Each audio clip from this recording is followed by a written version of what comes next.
வாழ்த்துக்களை உங்களுக்கு தெரிவிப்பதில் மகிழ்ச்சி அடைகின்றேன். இந்த இக்கட்டான சூழலிலே எதிர்பாராத இயற்கை பேரழிவுகள் மத்தியிலே உங்களுடைய துன்பத்தோடு சேர்ந்து எங்களுடைய இருதயங்களும் துடிக்கின்றது. இந்த நிலையை நாங்கள் கிறிஸ்து இயேசுவின் பிறப்போடு ஒப்பிட்டு பார்க்கின்ற பொழுது, கிறிஸ்து ஒரு துன்பகரமான ஒரு சூழலில் தான் அவரும் பிறந்தார்.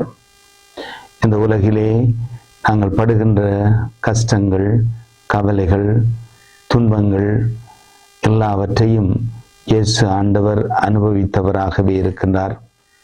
ஆகவே அந்த இயேசு எங்களோடு இருக்கின்றார்.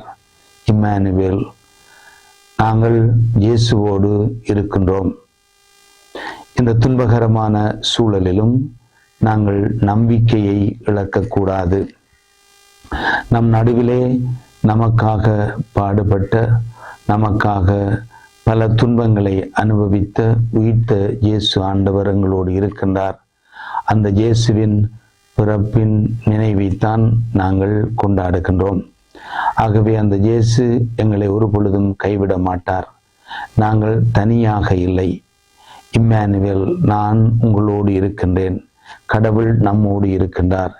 இந்த விசுவாசத்தோடும் அன்போடும் ஒற்றுமையோடும் ஒரே மனப்பான்மையோடும் ஒருவருக்கு உதவி செய்கின்ற நல்ல அந்த கலாச்சாரத்தையும், ஒருவரை தாங்கிக் கொள்கின்ற கலாச்சாரத்தையும் நாங்கள் இந்த நாட்களிலே கற்றுக்கொள்வோம்.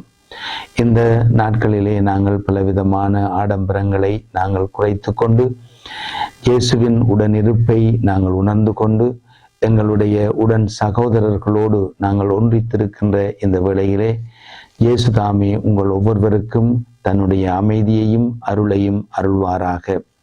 நமக்கெல்லாம் ஒரு புதுப்பிக்கப்பட்ட ஒரு வாழ்வை இந்த நத்தார் பெருவிழா கொணர்வதாக.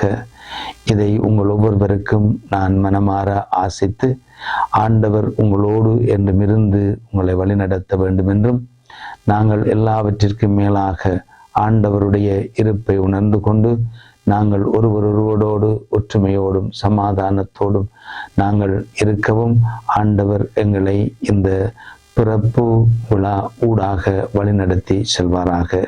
உங்கள் ஒவ்வொருவருக்கும் என்னுடைய நத்தார் வாழ்த்துக்களை தெரிவிக்கின்றேன். உங்களுக்கு என்னுடைய ஆசீர் என்றும் உரித்தாகுக. செய்திகளை உடனுக்குடன் தெரிந்து கொள்ள உடனே சப்ஸ்கிரைப் பண்ணுங்க.